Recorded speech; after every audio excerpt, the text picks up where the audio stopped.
All right. Well, as I said earlier this morning, Ben, I don't generally encourage drinking at work. You know, I'm a man of pretty sober habit. Yeah. But I thought we should probably, ahead of Father's Day, we should probably do a live on-air booze review or beer review of the beer of the moment and just show it to you. Yeah, so what have we got here? This is the Kupe. This is the... Kupe IPA. The label. NZ IPA, the label. You can describe the label. I think it's a nice label. I don't understand what the offence was about the label. It's got nice colours. It's sort of abstract in its design. Kupe's looking very kind of, thoughtful, wise, and so I don't see what the issue is. Apparently, he was too skinny, and yeah, that's right. It suggests the cultural advisor said that it suggests that Maori were undernourished. I mean, that guy was looking to be offended, right?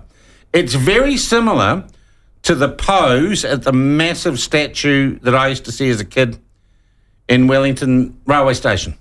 So it's the Kupe. Oh, that's right. It's the IPA, and on the back, what does it say on the back? It says, Kupe, the legendary Polynesian explorer, discovered Aotearoa. Have they spelt that right? Yep.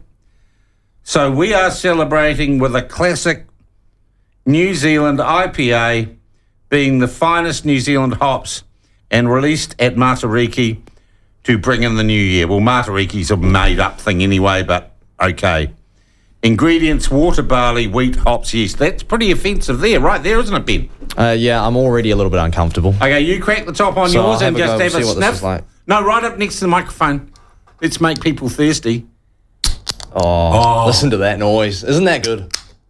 That's the universal sound of a Friday, isn't it? Now, can you just have a sniff? What does it smell Well, should like? I pour it out first? Or do you want Well, look, I'll crack mine. Here's another go at it. Oh, yeah. Right. Not that lively. Not that lively. I'm spilling mine everywhere. Yeah. Are you going to pour yours out? Yeah, I am. They often say, though, the beer, it's double poured now, it'd be more lively if you just take it straight from the can. Oh, there's always coming up with ridiculous... But see, look at that. That's quite a nice pour I've got. Yeah. Not too much of a head on it. Lovely golden colour. It's a nice colour, isn't it? We should have chilled the... No, well, hang on, young man. I'm giving it a preliminary sniff just to get the notes and the tasting notes. Gentle, slight hint of racism there. A little bit of racism going on the notes there. Yeah, on the nose, absolutely. I'm not getting any cultural awareness, though, coming through. No, and I can't smell... I can't really get the... It's pretty well transparent and post-colonial in terms of the colour, isn't it? I'd agree. Yeah. Okay. Down the hatch? Down the hatch. Cheers, Ben. Happy Friday. And we're happy to do this for any beer product. Yeah. On a Friday. I'll tell you what. I was meant to sip it. Sorry, I got carried away. That's not bad, is it? That ain't bad. That's quite nice. Yep. And it's not too full like an IPA sometimes can be. It's like you're having a meal. That's quite sort of palatable. That would go down pretty well at a Stopco governance aftermatch, wouldn't it? Yeah, when you think about it. And as I said, just a hint of aftertaste of post-colonial patriarchal oppression in it, I thought.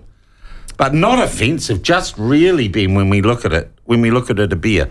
I need to ask you a question. Let's just keep going, because I think you have to experience the whole thing now. It's not like a wine tasting where you spit it out, is it? No. It kind of keeps... Excuse us for a moment. Keeps going, doesn't it? Mm. Oh, it's good.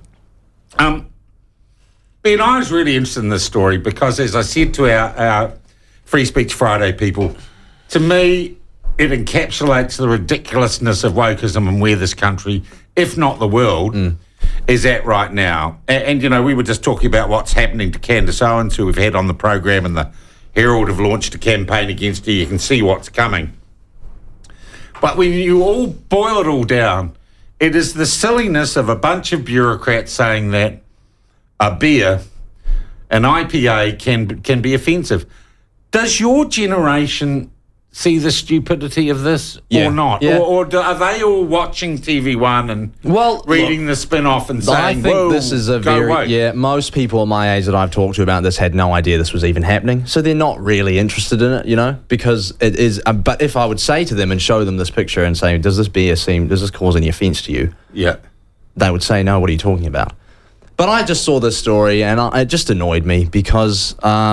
You know, sometimes when I look at things that we cover, I'm in two minds about what I think about it, or I don't know whether to go too hard on it because I'm like, oh, maybe this is... But when I saw this, there was absolutely no hesitation at the moment. I just thought, this is stupid, ridiculous.